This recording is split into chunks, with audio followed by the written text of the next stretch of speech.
Hello guys, welcome back to my channel in English Academy. Guys, please like, share, follow, comment and subscribe the channel.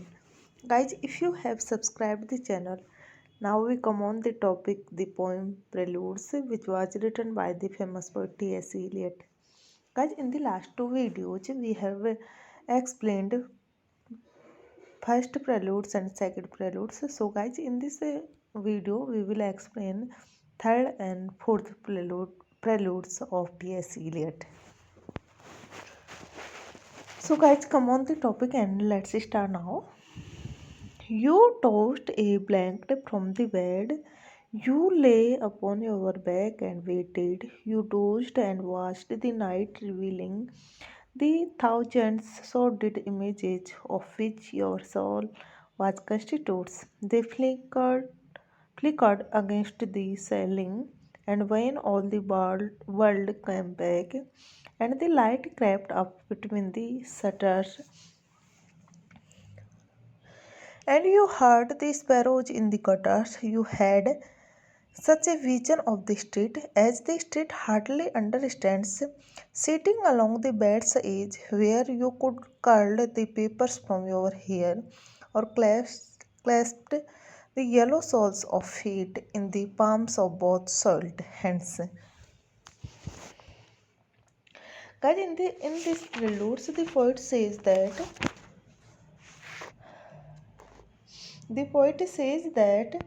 the who awakes and lies still on her back in a mild dozen,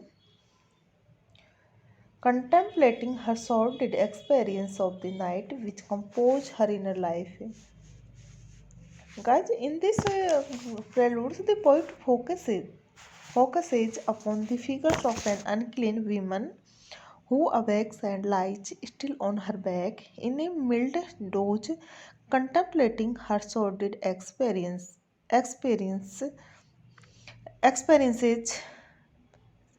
of the night which composed her inner life. They flashed for a moment like lantern slides on the ceiling and vanished as the light crept into the room between the shutters, and the ear was recollected by the sound of the sparrows brawling in the gutters.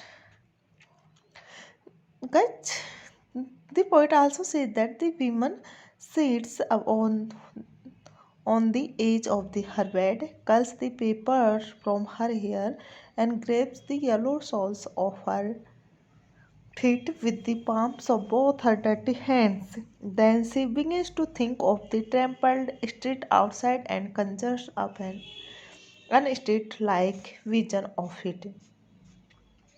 The vision is described in the last preludes. She imagines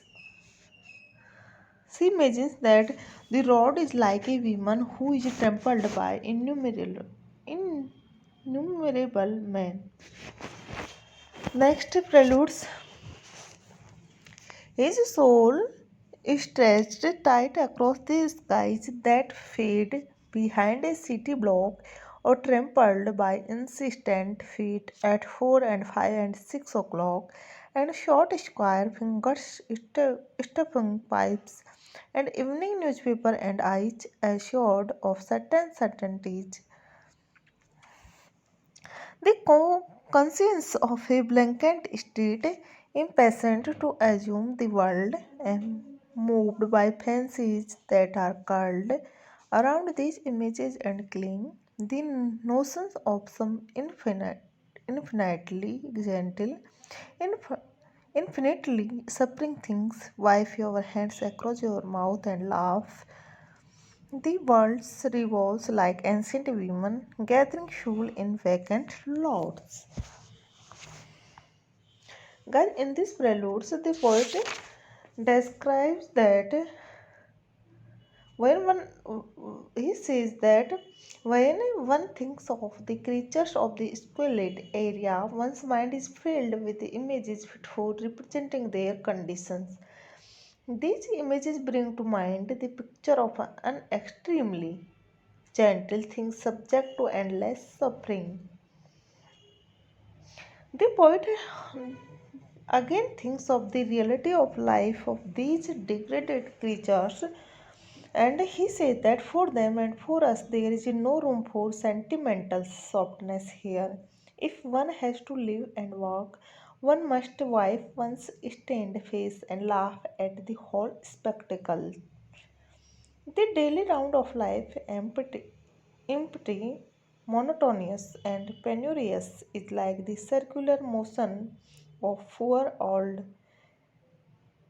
women gathering fuel in vacant corners to act out their life of privation.